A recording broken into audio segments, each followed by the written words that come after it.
and that's how good I am. I just had to obviously show it one more time. I was going to say, is that a little frustrating? Because we know what you're capable. Have you been frustrated that you haven't been able to get some of those finishes like that out there? I mean, of course. But everything happens on God's time, and this is his time. So it just had to come to this point. I had to do a few things, some soul searching also, just to get things right. And I couldn't think there's no better time than now. So, I'm not 30 years old anymore, but I'm the smartest, most spiritually grounded, and healthiest I've ever been. So there's no reason why I can't do great things. And we know that the mental side of this game is obviously the biggest portion of it. But how much of this change coming in? Was it a mental mindset thing, or was it a training? I mean, I know you don't have to elaborate on all the things you had to go through, but I mean, what was the biggest key that was different for this fight? So, I mean, when you go into a fight and you win the fight and then you still lose somehow, it kind of messes with you, Obviously, there's a few fights in my past that's what happened. And so I would go home and be like, I don't understand. I did everything right. I won the fight and I still lost. And I'm not going to go into specifics, but I had to just change a couple things, personal things.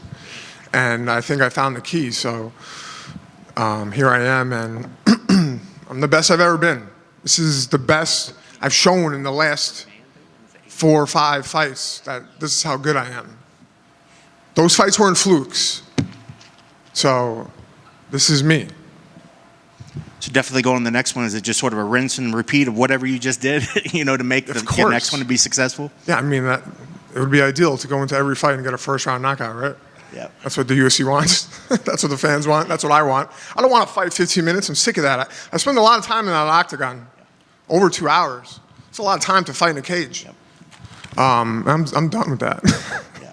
Feels way better when the guy all of a sudden is looking up at the lights, You're like, oh, thank God, it's over. Well, obviously, you went in there and you wanted to get a finish, and I'm sure every time you go in there, that's the game plan. But what was the game plan tonight coming in there? Was anything particularly different? I mean, obviously, he's a great grappler, Thiago, but so am I. Underrated, I think, as well. And he's got a great calf kick, but he's also very one-dimensional. And I saw every strike coming tonight. I was the one calf kicking. I was the one that got the takedown. Yeah, he did cut me twice from bottom. And then, I picked him off with the right hand. I just slid to the inside a little bit, kept everything tight, and I clipped him right in the chin, I guess, or the temple, whatever it was, and got the finish. Yeah, and like you said you saw everything coming. Usually that accounts for heavy training and the striking and everything, to kind of enter that flow state early. I mean, what were you doing? What was the real focus in the camp? I mean, I got a great coach. He's a lunatic. His name is Jason Strout. I've been with him since I'm about 23. He cornered Ian Gary recently. He's one of the best striking coaches in the game. And, man, I've been working with him for years. Finally, he'll make jokes and say, oh, finally, 13 years, you're finally getting it. He used to stand on the side of the ring and be like, man, you're never going to be good at this. And I would be like, what the fuck? But here I am. And everything tonight was about just keeping things short, no big punches, just touch. 4-ounce gloves. And when guys collide, all you need is one knock on the chin, man. That's all you need with these gloves. And instead of winding up big shots, getting taken down, overcommitting. And that's what everything was, just keeping everything tight, seeing everything, getting in his face, making it dirty, and paid off. And certainly send a message to the division that the old Jared's back, huh? No. Or maybe you said it wrong. I never left. This is the best Jared that there is. So, yeah, the old Jared left, and the best one is here now. Congrats on your victory, Jared. Thank you, bro. Alex. Can you talk a little bit more about Fight Story? And you plugged in, and it's so me and Angela Lee partnered up. Obviously, a lot of you must know about her sister's story. Angela and her brother, both ONE FC champions, martial arts family. The youngest sister, Victoria, one UFC fighter. She was 18 years old. She took her own life. Tragic story.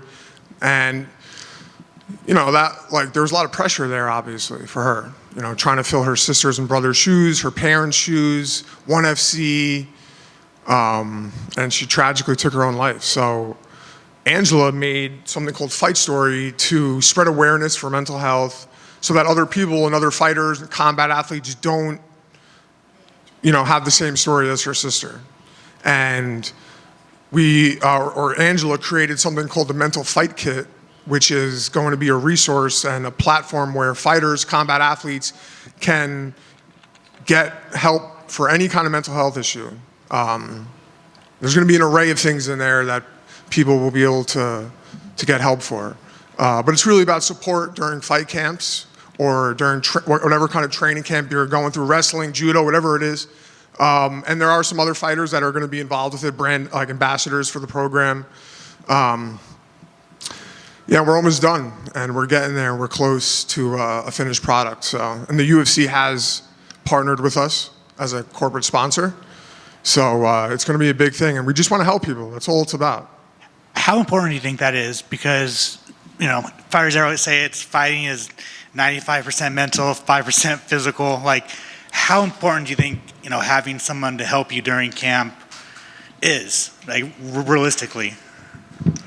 It's extremely helpful. The UFCPI has sports psychologists. We have physical therapists. We have coaches. It takes a village to raise a fighter, right? And we go through so much, man. We're at home. You got a baby. Your bills. You know, you're wondering how your bills are going to get paid. You got to make weight. Food. What am I going to eat? How am I going to cook it? I got to get to practice. I'm injured. My best friend just died. My mom's got cancer. There's all sorts of things that people, obviously, that everyone goes through. And we're just trying to help people from hurting themselves. We just want to make it easier for them and know that there's light and that there's help if you need it and want it. How happy were you to get a name like Thiago Moises? I mean, yeah, he's a veteran. He's been ranked in the top 15. He's got big wins. He's got big fights. He fought Islam, right? He coming off a win off of Trey Ogden, who was on a 3-fight winning streak.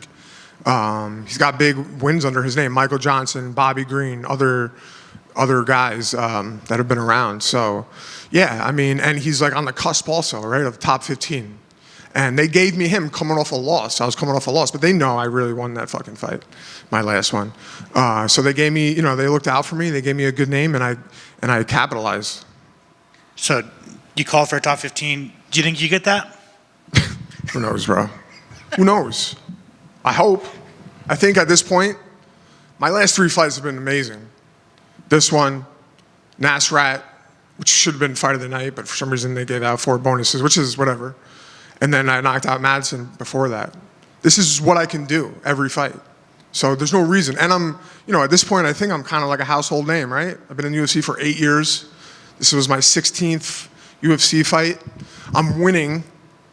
I don't look like shit in there. I'm not an old-looking guy. I move. I'm in shape. I'll push anyone to the limit. So there's no reason why I'm the best I've ever been. What are your top 3 gangster movies?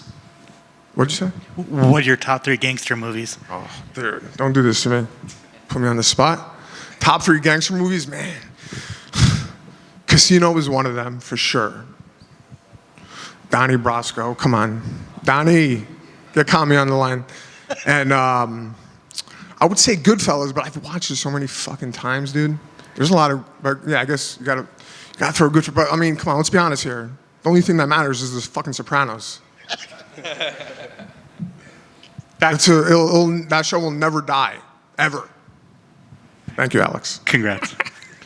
Jared, one quick one for me. You talk about fights that you won but didn't really win, right? And a guy like Paddy Pimblett, obviously, I don't know if you've followed his career arc since you fought him, and now he's in the discussion of being maybe 1 or 2 fights away from the title. You talked about some things that you thought through in the fight camp. Are those thoughts going through your mind when you see him go out and put on a performance against Chandler, and then they're talking about him like... Listen, I'm Michael Chandler's teammate. And I knew how that fight was going to go. I'm not trying to talk shit about Mike. He's a friend of mine. We're friendly. But they did a great job matching Patty, is what I'm trying to say here. And I mean, I'm not trying to talk shit about Mike because we are friends, but he is 2-5, right, or whatever he is in the UFC. He beat Ferguson and he caught Hooker in the first, whatever it was, 2 minutes of the first round. So that could happen to anyone. But man, I like Patty, bro. How do you not like him? Fucking guy is funny. He's likable. He's winning. He's got the fucking greatest walkout ever. Dude, when I fought him and he walked out, I was like, holy shit, this is fucking amazing. It took 20 minutes for him to get to the cage. I'm like, man, I'm fucking getting cold in here. But I'm enjoying this. And when I was in Miami, right? He fought Chandler in Miami. Dude, the walkout, I'm like, this fucking guy's got it going on, dude. And I like him. Every time we see him, we have fun, we laugh. We were fucking eating cookies together or some shit, I don't know. But he's a star, bro. And I give it to him, man. He backs up the talk, too. It's not like he's just, and he makes it exciting. It's not like he's just going in there and it's boring. Like, his fights are fun to fucking watch. And he's a star. And I'm happy for him. Would I fight him again? Of course. I'll fucking fight anyone. But I'm happy for him. Congrats on the win, man. Thank you, bro. Jared, you mentioned your fight time there earlier. You're at 2 hours and 50 minutes, approaching the 3-hour mark. So, for you, what's been something like your biggest takeaway that only became clear to you being inside the cage for that long? I've been in the cage for 2 hours and 50 minutes. Yeah, around That's that pretty mark. fucking cool. Wow. Man, there's nothing like experience. You could spar and train, whatever. When you get in there, everything feels different. The way you move, the way the guy's moving, the way the shots are coming at you, everything feels different. Everything, our adrenalines are going, so things happen way quicker, and it's a game of inches. But I've found the groove. I've found, like, when I'm in there, I'm having fun now. It's not like I'm like, all right. And like, when I stood up just now with Thiago, I was like, I felt it. I was like, and that was it. Whack.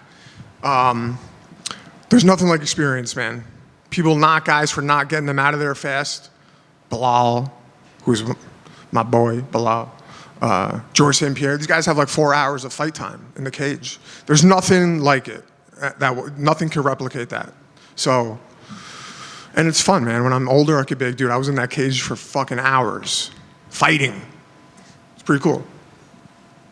20-minute walkout is cool, but I think 2 hours in the cage is cooler. Just want to. Thank you. Thank you. When did that turn happen? Was it just a group of things? I know we can't go back in time specifically, but were you just? And I respect you so much for embracing it and being like, look, I'm gonna put myself out here. We all have issues. We all have problems. We all have demons. I'm gonna be like an ambassador for it, and keep growing with this. Take this brand and simultaneously grow as a fighter, but also put some work in outside of the cage, and maybe people will welcome it, or at least not be afraid of talking about it. What was the question, though? Of what was the turn, or like that specific point of, or group of events that made you say, you know what, F it, I'm going to embrace it. I'm that dude now. I'm going to just go against the flow and talk about this and make mental awareness. Well, when you shoot cocaine for long enough, and the things that I've seen and the things that I've like gone through and the demons that I've seen, I've just dealt with it actually with someone very close to me who was shooting cocaine for like months on end. And the things that I saw were scary, man. When you go through those demons and you face those demons, you're like, man, I don't want this for anyone else. This is terrible. And, I said this 1,000 times, but when I first started fighting, I was like, oh, I'm going to get popular. I'm going to be famous. And then I realized, like, that's not enough for me to want to really fight and make a living out of this. Like, I got to do this for other people and to make an impact. Otherwise, like, it's worthless. So, like, I just want to help people by using UFC as my platform. And that's what and now I have a baby daughter, the cutest girl ever in the world. And that's another thing I have to fight for. So I have to provide for my wife and my daughter. That's amazing, man. Do you think we'll ever come to that point where, with the foundation, with teaming up with Angela, that you'll have mental fight camps just as much as physical preparation, and people will really integrate that into? Yeah, I think that. I mean, I see guys all the time. Yeah, I got a sports psychologist. Because we don't get to see that. Like, Yeah, you go and see it, but guys are doing it. A lot of them, and it's a major part of getting prepped for a fight. You got to be mentally right. I don't care how good you are. If you're not mentally there, then you're gonna flounder. So. That's awesome, man. And last for me, just because I'm gonna watch this 50 times, Denise Goins had that opponent through that left. She went over with the right. Your opponent throws that left. You go right over with that perfect right hand. Walk me through that finish. It looked like slow motion. Man, that's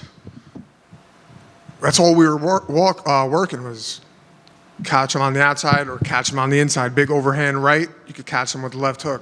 He's throwing the jab at you over the top. Or if he's throwing a big left hook, right hand down the middle. And like that's art in my eyes. It's boxing. Boxing is, like I think the toughest combat sport, even though they're all pussies, boxers.